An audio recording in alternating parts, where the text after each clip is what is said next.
Hi there.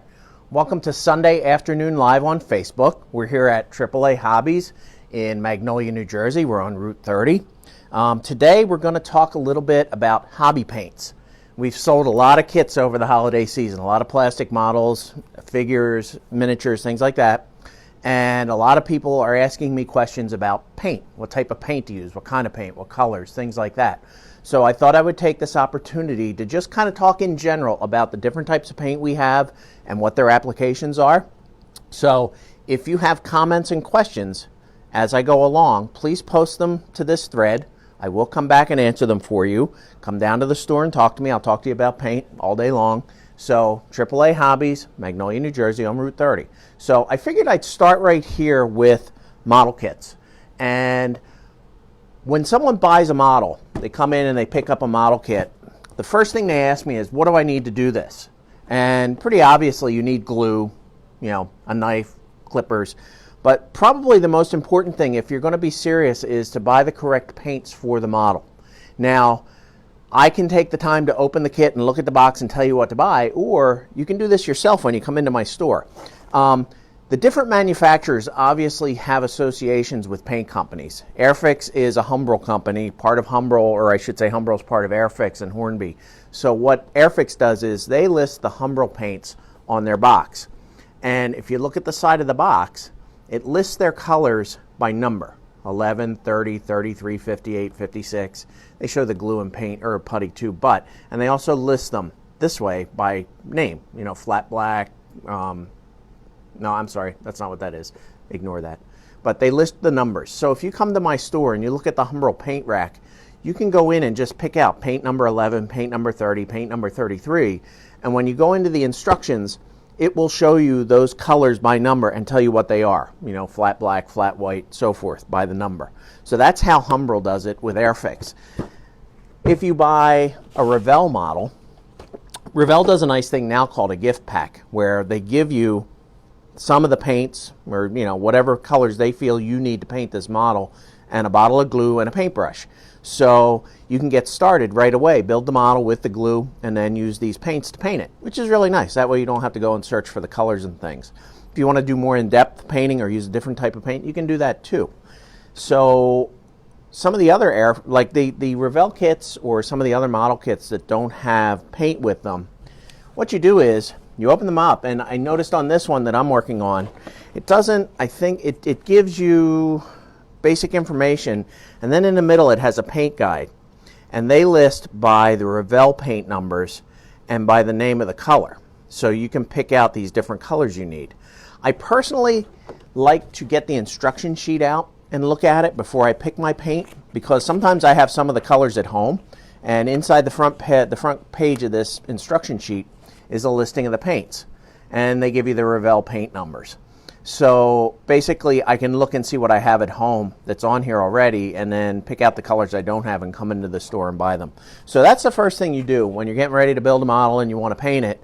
Check the box, check the instructions, see which paints you don't have or which paints you need. If you don't have the paint, then we could start you with a set or whatever. So what I thought I would do next is come over here to my workbench, and we're here at AAA Hobbies in Magnolia, New Jersey on Route 30. Like I say, if you have questions, please leave me a comment and I'll talk to you. I thought I would show you the different types of paints we carry here in the store and kind of describe what the applications are for them. And this looks pretty intimidating. I've got a lot of different paint here, but it really isn't. It's pretty simple stuff.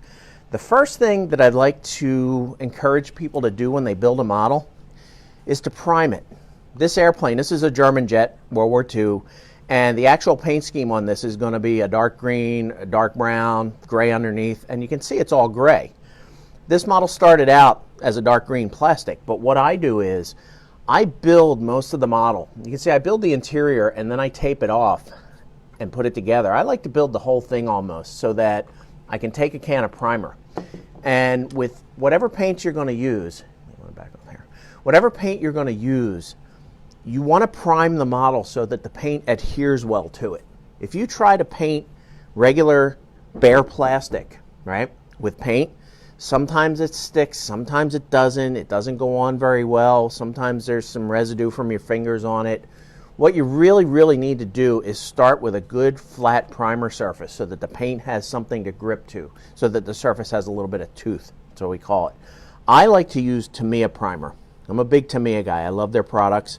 Tamiya surface primer comes in various colors. I have white and gray here. They make red. They make a cream color. They make different colors of primer. So what I do is I put my model together. You can see it's on a paint stand here. You could use a old wire coat hanger or something and build something like this to hold it. And then I just take my spray primer and I spray the whole thing down. And I get a nice coat of primer on there. And one of the other nice things about priming is it shows you where you need to go in and fill imperfections. Like when you put parts together, sometimes there's a seam line, and I can see one right here on the spine of the airplane, and there's some areas here I need to fill. So I can go ahead and get some putty, like some plastic putty, and go ahead and fill those imperfections. Then shoot it with some more primer and look at it. And that way I can visualize. If you just build the model without a primer on it, you can't see these imperfections until you paint it. And then you're going to say, oh man, I should have primed that, I should have filled that, whatever. So good idea to prime. I always highly recommend primer before you do anything. And that goes for figures and things like that too. I've got Godzilla over here. You can see him on the turntable in my spray booth. He's all primed. He started out as a dark green plastic. He's primed up and ready to paint. So primer, really important. You can use the Tamiya primer. There's other primers that are acrylic primers, like this Vallejo primer, that you can mix up and shoot in your airbrush. So you're not limited to just a spray can. I like the spray cans because it's easy. You know, it's really quick, down and dirty. But when you're doing miniatures and you need a really nice light coat of primer, you might want to use that. So let's talk about the different types of hobby paint. And like I say, we're here at AAA Hobbies, Magnolia, New Jersey. Come on down. I'm going to start with the most basic paint there is that we all grew up with. Anybody that's my age, that's a baby boomer, we always bought little testers bottles of paint at the drugstore, at the hardware store, the hobby shop to paint our models with. This is an enamel paint. Enamel paints were the original model paints, and you thin these paints with the thinner that comes with them. And then I'm going to step back just one bit here, and I'm going to tell you my rule of thumb when it comes to thinners. Because every paint here, you can see I've got a bottle of thinner with it. My rule of thumb is use the thinner that's designed to go with this paint. In other words, if I'm painting testers, I buy testers thinner. If I'm shooting Humbrol or I'm painting Humbrol, I use Humbrol thinner. If I'm using Revell, I use Revell thinner. And all the way down the line, Tamiya thinner, Vallejo thinner, and so forth. You're always guaranteed that that paint's going to mix properly if you use the thinner from that manufacturer. Now, you can try other things, like the enamel paints thin with mineral spirits or, various other thinners. But I recommend testing it first. In other words, if you're going to go to a big box hardware store and buy a big thing of thinner, like mineral spirits, and mix it with paint, test it out first before you put it on the model or before you paint it on anything, just to make sure it's compatible. But like I say, I highly recommend this Testers thinner. I use with all kinds of stuff. I use it with Testers enamel paints. I use it with lacquer paints. I don't use it with lacquer. I'm sorry. That's wrong. I use it with oil paints to thin them down and various other things. But that being said, using Testers paints, use the enamel thinner. So that's enamel. Enamel paints dry not as fast as acrylics and such. The thing about an enamel paint is enamel paint hardens on the surface and then dries slower underneath. So it can take up to 24 hours for enamel paint to cure all the way. So that's one of the disadvantages of using enamel, especially if you spray it. You can't go back and tape over it. You can't work on it for at least a day. You got to let this stuff cure and harden underneath. It's like it eggshells and then it's soft underneath for a little while. So that's enamel paint. Humbrol, we sell Humbrol paints, and Humbrol paint is one of the original military modelers' enamel paints. And Humbrol has their own thinner, and it's basically very similar to Testers, except that the paint range is very wide. It encompasses all kinds of different types of colors. In other words, military colors for figures, military aircraft colors, ship colors, and so forth. It's a very extensive range of colors. Humbrol is very distinctive. It comes in these little paint tins that you have to pry the lid off of. And I tell people, when you're using Humbrol, take the lid off and always clean it off. Clean the lid off or clean the outer edge, because if paint builds up, it's hard to get these lids back on. So keep the top clean. So they're my two enamel paints. There's a third enamel coming down the road, and we thought these would be in by now, but we still haven't gotten Revell's paint in. Revell makes enamel colors very similar to Humbrol. You can see it's the same type of container, but it's the Revell colors. You notice it has a little number on it, 43. These are matched to the Revell instruction sheets. If you buy a Revell model, you can pick out the Revell colors by the numbers on them. They're also making aqua colors, which are acrylic colors, and we're going to talk about acrylics right now. The acrylic colors thin with acrylic thinner. Some people think you can mix down acrylics with water or alcohol. Sometimes you can, depends on the manufacturer. I tried this stuff in an airbrush with alcohol and with water, and the best thing to thin it with was their thinner. Not sure what's in it, but the Revell thinner, acrylic thinner, worked the best with their acrylic paint. Next step is Tamiya, and Tamiya makes what are called acrylic lacquer paints. And acrylic lacquers are acrylic paints that can be thinned with their acrylic thinner. You can see that right there. I'll hold up one of these paint bottles.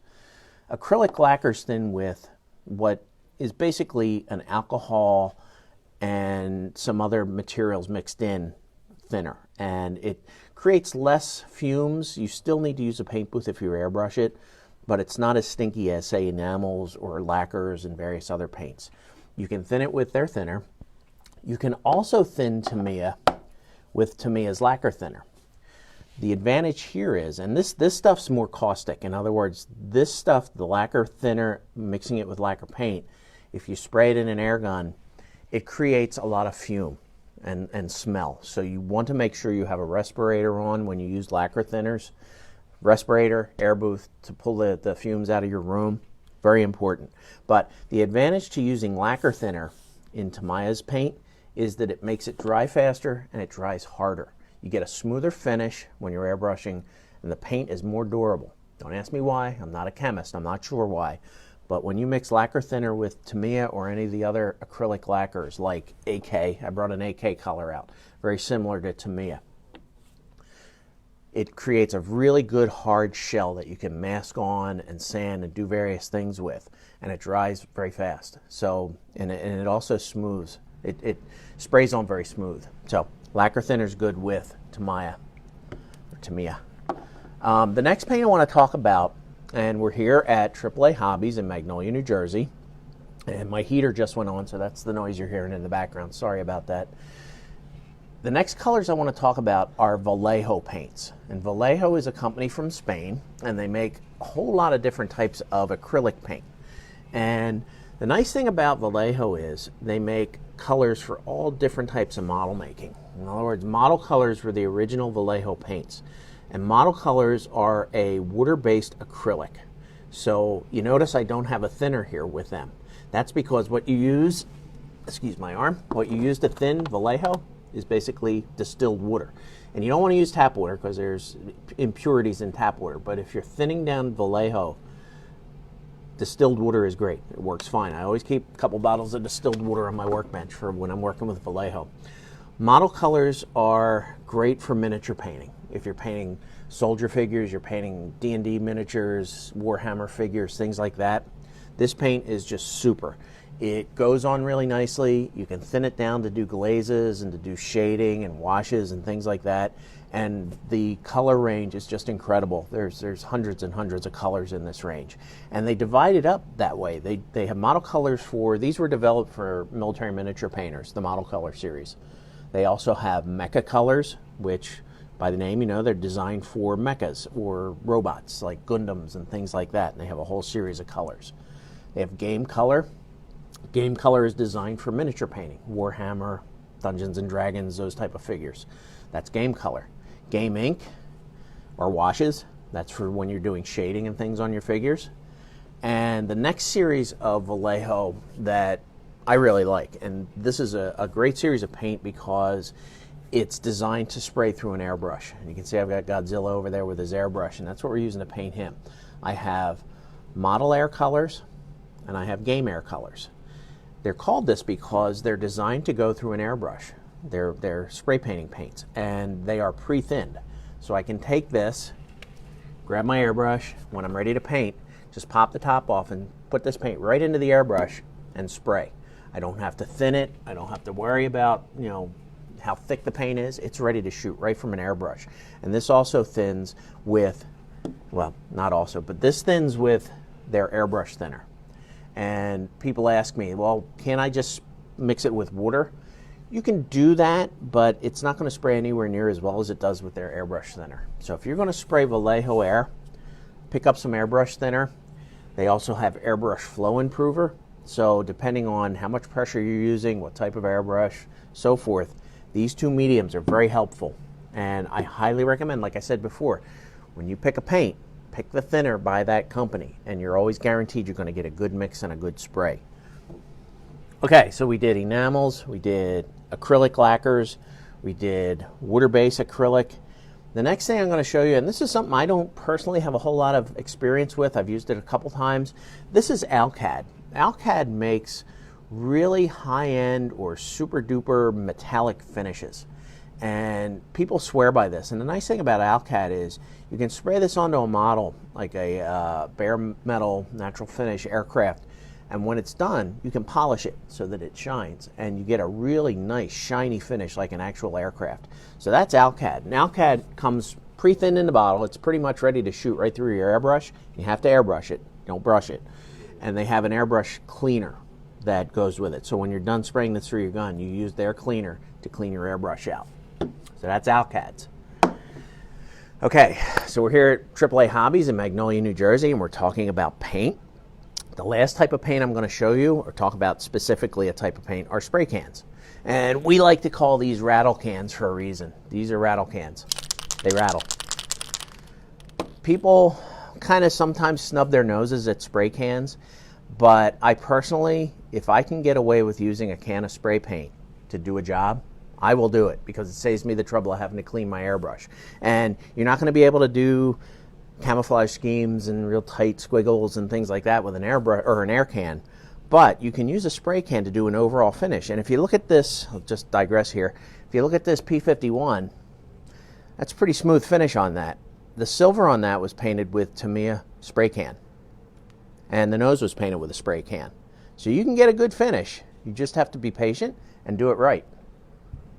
And I tell people, when you use spray cans, the trick to a spray can is to either sit this in warm water before you use it for a few minutes, or run it under some warm water and then shake it up. It loosens the sediment, or it loosens the pigment in the bottom of the can and shakes it up and gets it nice and ready for you. So warm it up just a hair with some warm water before you use it.